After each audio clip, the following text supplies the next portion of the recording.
वक्त एक बड़ी खबर सामने आ रही है। सूरत में मांगरोल रेप केस में नया मोड़। आरोपी को पकड़ते समय पुलिस को धक्का देकर आरोपी फरार हुआ है। पुलिस ने जवाबी कार्रवाई में एक राउंड फायरिंग में कोई जनहानि नहीं हुई। सूरत में मांगरोल रेप केस में कल 3 में से 2 आरोपियों को पकड़ लिया गया था, जबकि एक आरोपी फरार हो गया है। बता दें कि आज दोपहर जब पुलिस कमिश्नर की प्रेस कॉन्फ्रेंस के दौरान मीडिया को बताया कि 2 आरोपी पुलिस स्टेशन में हैं और एक आरोपी की तलाश तेज कर दी गई है। बता दें कि इस केस में आरोपी के चार्जशीट जल्द से जल्द बनवाकर आरोपी को कड़ी सजा दिलवाई जाए।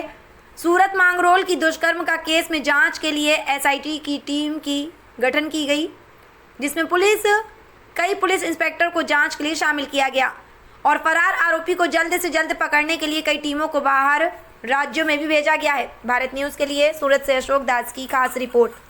हम आपसे जुड़े रहेंगे और इस मामले की पूरी जानकारी देंगे। तो एक खेत में एक लोग रुके थे, वहाँ पर 3 व्यक्ति आए और इन दोनों को अकेला देख करके इन्होंने उस युवती के साथ में सामूहिक दुष्कर्म किया। ये जो युवक था ये इन आरोपियों के चुंगल से भाग गया और भागकर वहाँ पर बगल में एक नज़दीक में गांव था, उस गांव में लोगों को जाकर के इस घटना की जानकारी दी। इस घटना की जानकारी मिलने पर गांव के लोगों ने पुलिस को बताया और वे लोग भी घटना स्थल की तरफ रवाना हुए। गांव के लोगों की आवाज़ें सुनकर ये आरोपी इस युवती को उसी जो खेत में जहाँ पर ये दुष्कर्म कर रहे थे वहाँ पर छोड़ करके भाग गए। घटना की जानकारी मिलने पर पुलिस बल तत्काल घटना स्थल पर पहुंच गया था और हमने इन आरोपियों को तुरंत पकड़ने के लिए 20 टीमें और 300 लोगों की जो पुलिस की टीमें अलग अलग बना करके इस पूरे विस्तार को ग्रिड में बदल के सर्च कार्रवाई की। इस सर्च कार्रवाई के दौरान हमको एक GJ5DM 9365 नंबर की बिन बारसी हालत में एक मोटरसाइकिल मिली थी।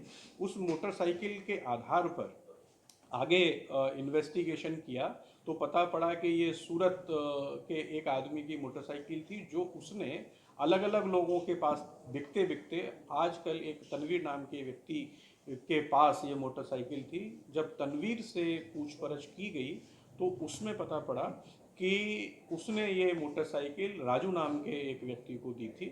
फिर आगे की जो जांच हुई उसमें पता पड़ा कि राजू, उसका मित्र शिवशंकर और एक और मित्र मुन्ना, इन 3 लोगों ने मिलकर के इस युवती के ऊपर सामूहिक दुष्कर्म किया है।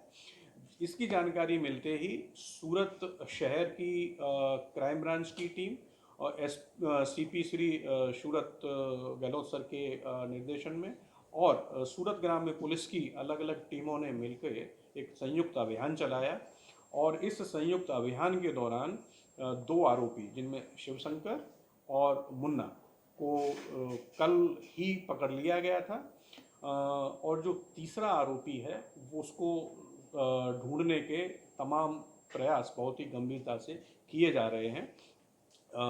इन आरोपियों के सामने अच्छे से और बहुत ही तेज गति से जांच कार्य किया जा रहा है और उसके लिए एक स्पेशल इन्वेस्टिगेशन टीम बनाई गई है, जिसकी अगुवाई कामरेज के DYSP RR सरवैया कर रहे हैं और उनकी मदद में 6 पुलिस इंस्पेक्टर रैंक के अधिकारी हैं। इस केस को हम बहुत ही जल्दी इन्वेस्टिगेशन पूर्ण करके और इन आरोपियों को सज़ा मिले, सख्त में सख्त सज़ा मिले, ऐसे प्रयास करेंगे और इसके लिए हम स्पेशल प्रोसिक्यूटर की नियुक्ति हो, ऐसे भी प्रयास करेंगे। पुलिस को फायरिंग करनी पड़ी, क्या कुछ कारण? जो एक आरोपी है मुन्ना, उसको पकड़ने के लिए सूरत क्राइम ब्रांच के अधिकारी और सूरत ग्राम्य के अधिकारी गए थे, तो जब इसने वहाँ से पुलिस को देख करके भागने की कोशिश की तो उस समय पे इंस्पेक्टर GN गोस्वामी ने एक राउंड फायर किया था, परंतु उसमें किसी को कोई चोट नहीं लगी।